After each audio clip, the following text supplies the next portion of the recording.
Dogs and cats are great, but if you really want to stand out from the crowd, listen up. Welcome to Ms. Mojo, and today we'll be counting down our picks for the top 10 unconventionally cute pets you should own. Before we begin, we publish new videos every day, so be sure to subscribe for more great content. For this list, we're looking at adorable animals that can also make great pets. But be warned that domesticating many of these animals is banned in some countries and states and should be extensively researched beforehand if you plan on owning any of these. Number 10. Muntjac. If you love Bambi, this adorable creature is for you. Originating in South Asia, the muntjac deer is a small species that makes for a great pet. These little guys are easily domesticated and can even learn how to use a litter box like a cat. Additionally, they shed minimally and are generally pretty low maintenance. Muntjacs can be either kept indoors or outdoors and enjoy an uncomplicated diet of greens, fruit, and bread. Best yet, muntjacs are cuddly, affectionate, and have been known to spend their days following their owners wherever they go. Number 9. Skunk. You're probably wondering how anyone could keep a skunk in their house with the constant risk of startling them and getting sprayed. Well, don't you worry. Domesticated skunks usually have their scent glands surgically removed when they're young, meaning you get all the cute and none of the stink. Where are you, my Stutz, dear cat of love? Skunks need to be socialized at a young age in order to make for affectionate pets, so it's best to get them when they're babies or kits. Also, check with your local laws before taking the leap and adopting a baby skunk, as they're only legal to own in about a third of US states, with rules differing elsewhere in the world. I wouldn't be without a skunk. I love them. I love my babies. Number 8. Capybara. The world's largest rodent actually makes for a great pet. These water-loving animals need a home where they have access to a pool or pond to swim in, and you may want a fence as well. Capybaras also have the ability to be aggressive, so it's best to show caution until they're fully trained. What do these cuties like to eat, you ask? Well, sir or madam, these cuties like to eat corn, fruit, and leafy greens, but they love grass. Lots and lots of grass. Common in abundance in the wilds of South America, a domesticated capybara can live up to 10 years if properly cared for. She really does kiss you. It's quite amazing. Yeah. Number 7. Tamandua. For being such great climbers, they actually are fairly clumsy. A member of the anteater family native to Central and South America, the tamandua is actually seen as a bit of a nuisance by its human neighbors. But as a pet, adorable. If you're thinking about using one of these guys for pest control, however, think again. Tamanduas only eat ants from the area they are native to and will be disinterested in North American ones. Tipping the scales between 7 and 19 pounds, this exotic pet is still relatively rare, so there isn't a lot of information on caring for them. Crafting a meal plan, therefore, can be tricky, as tamanduas are omnivores who require a variety of foods to be happy and healthy. Number 6. Hedgehog.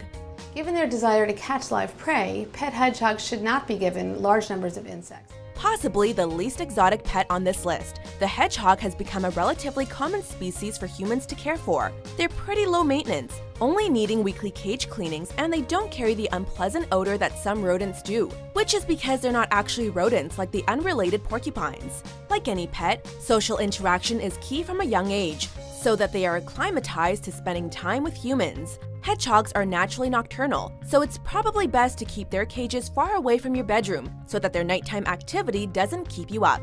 Number 5. Common or spotted genet. The spotted genet is a unique animal of African origin that is hard to categorize. It's related to both felines and mongooses and is a member of the suborder Feliformia. Genets have a personality that is sort of like an extreme version of a cat's, even more independent and aloof, but also skittish if they're not used to a human presence. Sadly, no matter how much socialization they get, they are not naturally cuddly creatures. They do, however, form a strong bond with their owners, and it is inadvisable for a genet to go from home to home, as they will have a very tough time adjusting. If you get them really young like we did, oh my God, will they love you forever. Number 4. Pygmy goat. But they really like these leaves. They're very bitter. Did you know that Abraham Lincoln actually kept pet goats with him during his presidency? Unlike many of the other animals on this list, pygmy goats definitely cannot be kept as exclusively indoor pets, even in the White House. It is also recommended to keep more than one pygmy goat at a time, because otherwise they tend to get a little lonely. If you already have other barnyard animals, however, pygmy goats also enjoy the company of cows, horses, or regular-sized goats. Plus, because of their small stature, they only need a short fence to keep them contained. Number 3. Sugar glider. Sugar gliders naturally will adapt to and have a desire to want to climb into and be kept in pouches. This tiny Australian marsupial is also impossibly adorable, making them one of the more popular exotic pets. They also have membranous skin between their arms and legs that allow them to soar through the air, giving them the glider moniker. Sugar gliders are also very social pack animals, so it's considered best to own more than one as they have been known to suffer from severe loneliness and even depression. As well, these little cuties are one of the most widely traded animals in the exotic pet black market, so be sure yours is coming from a respectable source.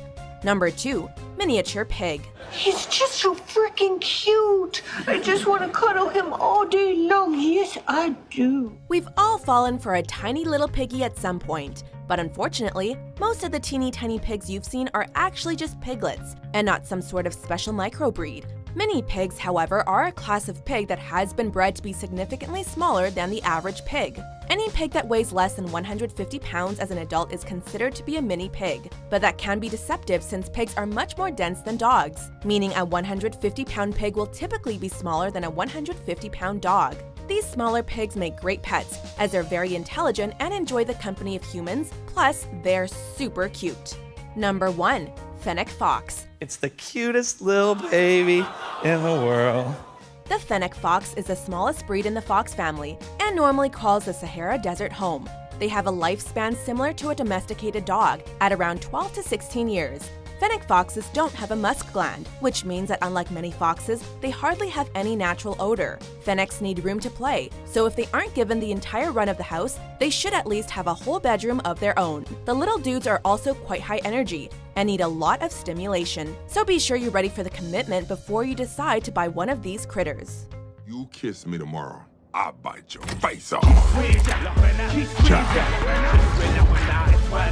Do you agree with our picks? Check out these other great clips from Ms. Mojo and subscribe for new videos every day.